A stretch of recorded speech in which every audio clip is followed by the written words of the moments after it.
ме балалар? Көңіл күйлеріңіз қалай? Жақсы. Сабаққа деген көңіл күйіңіз қалай? Тамам? Өте жақсы балалар.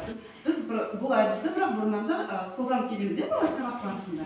Яғни бас, жүрек, қол деп аталады. Кәне, бастайық. Мынау менің басым, бәрі осы басқарған. Мынау менің жүрегім, бәрі осыдан басталған. Мынау менің оң қолым, мынау менің сол қолым.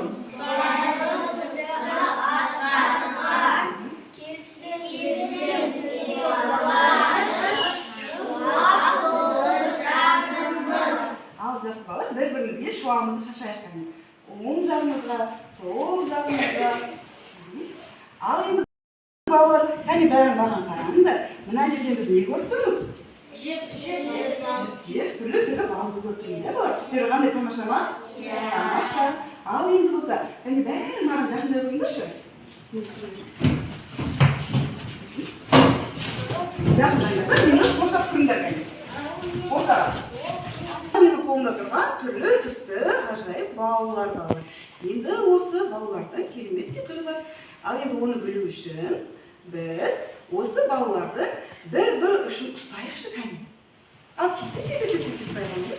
Ұшынан ұстайғанды, ұшынан бір-бірден. Әркім бір-бір ұшын ұстай алсын. Ал енді балалар кәне. Жақсы ұстадыңдар ма? Мен қазір жіберемін. Бір-бірлеріңнің жандарындағы адамдар тағасындар. Айзере келіп отыр.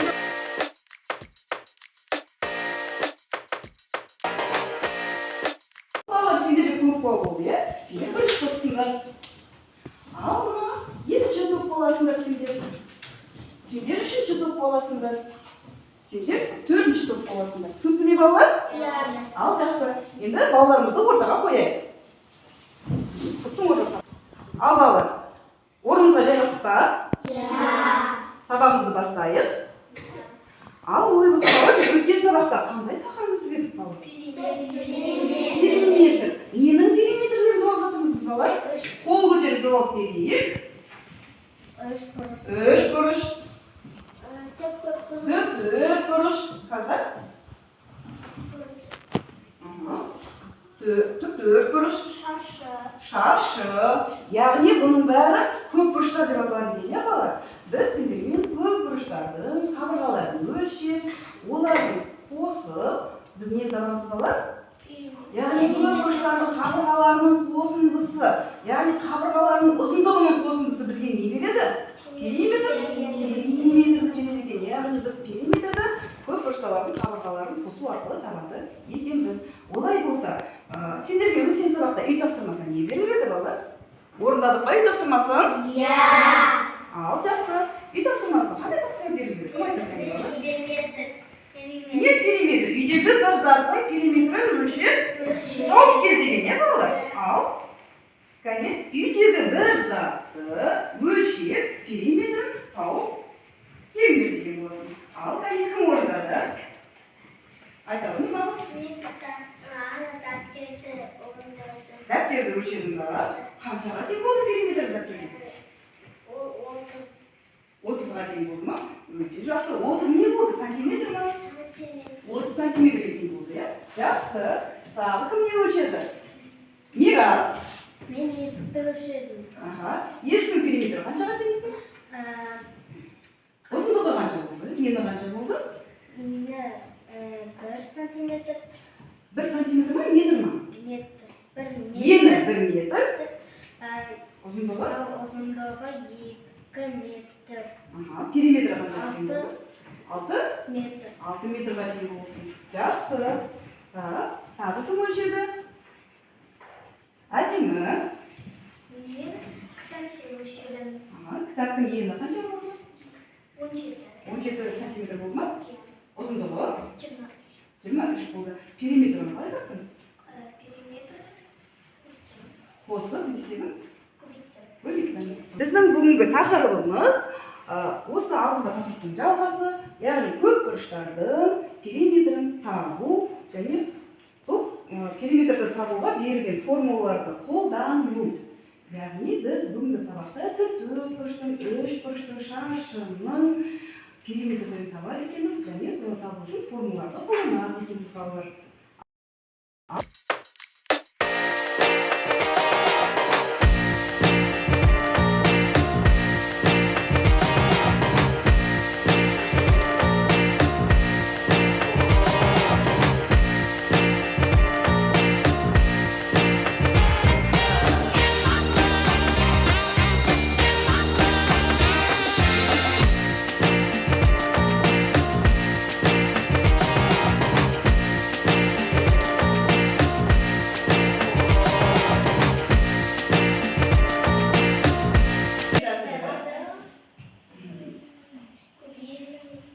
Яғни екі қабырғасы тең болса, қарама-қарсы екі қабырғасы тең болса, ал ясмина өте жасы аны көбейтемін екіге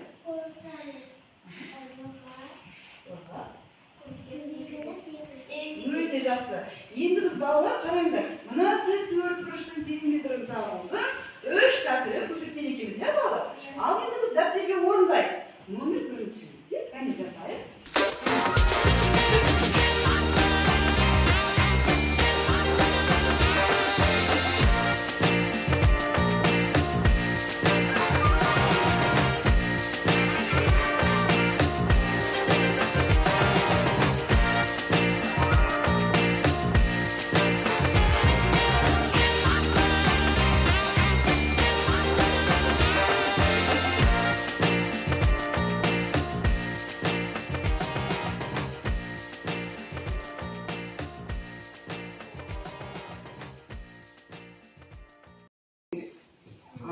Үш бұрыштың формуласын кім көрсетіп бере алады?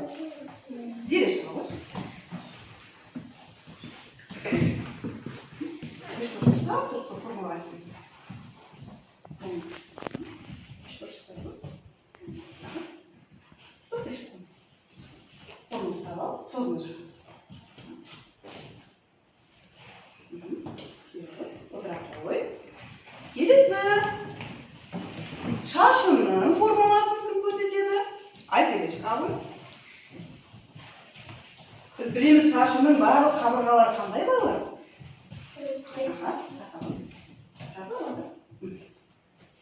Қайда қоямыз? Қайда қоямыз?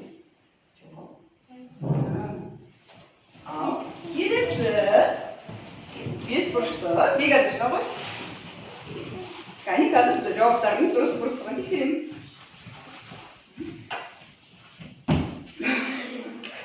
Бес бұрыш қай жерде тұр?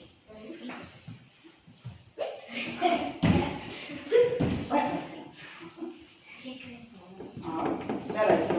Ал тік бұрышты кім көрсетеді? Еді айтып шығамын.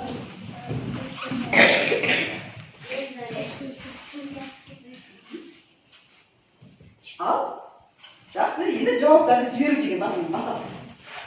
Ал тексерейік. Кәне беріп тұр ғой. Дұрыс деген балалар? Иә. Яғни барлығына дұрыс жауап кәне. Ал енді мен сіздерге осы үш бұрыштарды әр топқа таратып беремін. Бұл үш бұрыштардан сендер бірге отырып мен айтқан фигураны құрауларың керек.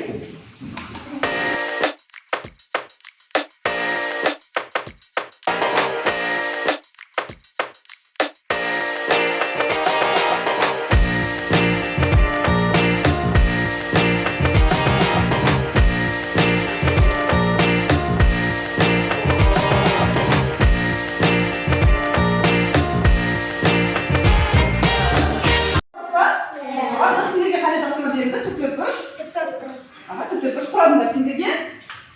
Төрт бұрышты құрау берді. Құрадық па? Құрадық, жарайсыңдар. Сіздерге үш бұрышты құрау берді. Үш бұрышты құрау үшін жарайды. Шаршы. Шаршыны құрадыңдар ма? Иә. Ал жақсы бала. Енді бізде қарасаңдар, фигураны құрайды. Енді сол фигураның периметрін табу керек дейді сендерге. Өзім тұрған фигураның периметрін табу үшін біз не істейміз? Қабырғаларының ұзындығын өлшейміз. Ал кәне қабырғалардың ұзындығын өлшейді. Өлшеңдер балалар. Енің және ұзындығын өлшейміз. Ал жазыңдар. Өлшеп жазыңдар.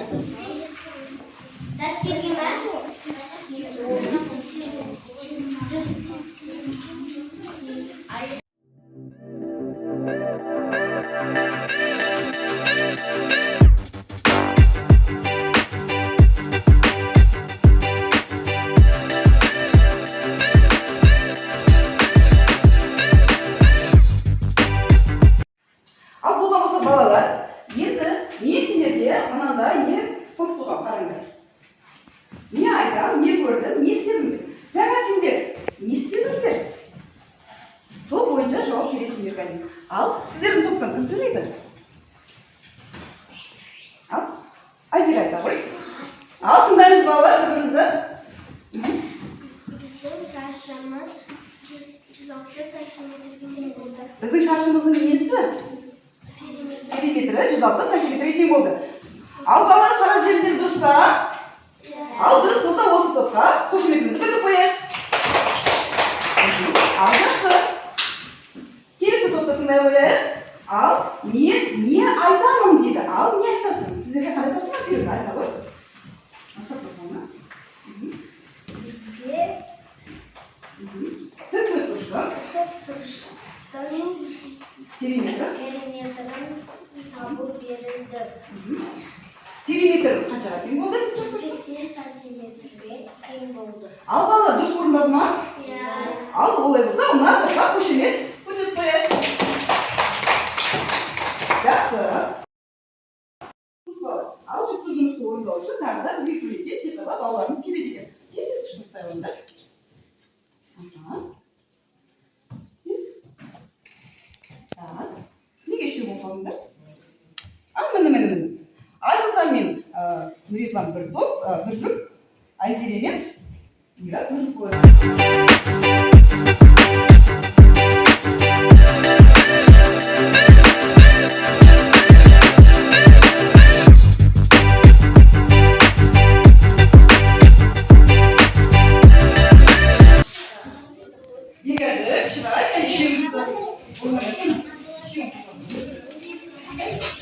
Ал балалар, 2 минут уақыт беремін. Уақыт кетті.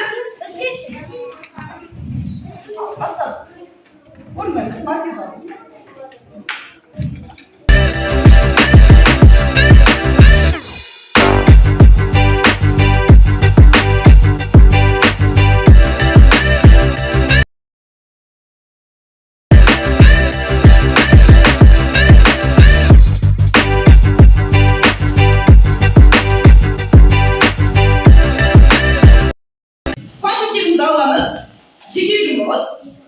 Естерге сөзді есептелемін.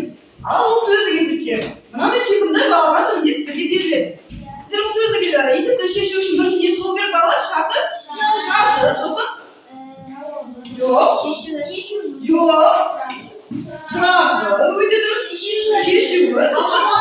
Жауабы болу керек. Ал бізде шарты берілген, сіздер шешумен жауабын табуларың керек. Ал кәнеге таратып береді бір өте.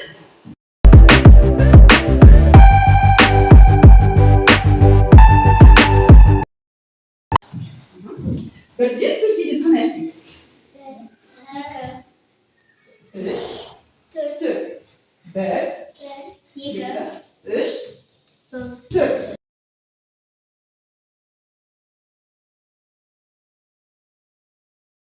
Bir деген балалар мына топқа жиналған. 2 деген балалар мына топқа жиналған. 3 деген балалар мына топқа жиналған. 3 болды келген. 4 деген балалар мына топқа келген. Осы топ бойынша сендерге берілетін тапсырма балалар теңдеу шешу. Яғни бірінші теңдеуді шешеміз, мәнін табамыз, және сәйкестендіреміз. Міне берілді, кәне орындаймыз. Тапсырма берілді, кәне орындаймыз. Ал, кәне тоқтасып, анықтасып орындаймыз. Ал, қыздар, қыздар болған.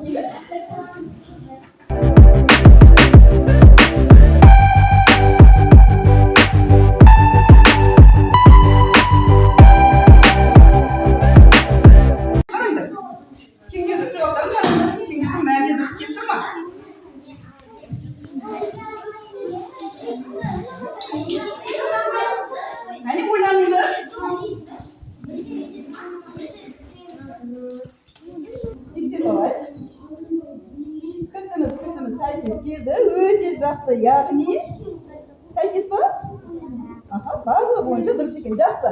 Онда сіз өздерге бір бай қосасыз. Болды ма? Ал енді тағы да соңғымызды қане тексерейік. Сіздерде уже екінші мүмкіндіктерің, балалар. Ал қояйық. Ал сәйкес келді ма барлығы балалар? Кілті дұрыс па екен? Дұрыс, яғни екінші жолы дұрыс орындарға не дейсіңдер? Қарап алыңдар жауаптарыңды. Дұрыс па екен? О, міне, сәйкес келді. Яғни мынамыз дұрыс. Әне, кілтіміз қойылайық. Дұрыс па? Ал дұрыс па екен? Иә, дұрыс екен. Барлығы дұрыс екен. Жақсы. Кілтіміз сәйкес келді. Ал жарайсыңдар, өздеріңе бір ұпай бағалау кестесіне бір ұпай қосып алыңдар.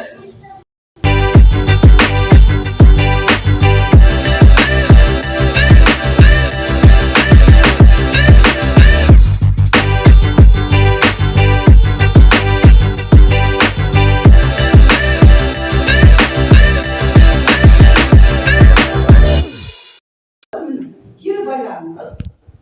Мына жерге қарасақ, мен түсіндім, бірақ әлі де маған көмек керек деген. Мен барлығын түсіндім. Және басқа оқушыларға да түсіндіре аламын дейді. Яғни, периметр тақырыбы бойынша барлық тапсырмаларды жақсы орындады. Және сол тапсырмалардағы сұрақтар бойынша маған барлығы түсінікті болды. Және де досыма немесе көмек керек. Сыныптасыма осы тапсырманы түсіндіре аламын деп екі күнге бөліп қойдық балалар. Енді көріп тұрса астында қандай түсте тұр балалар?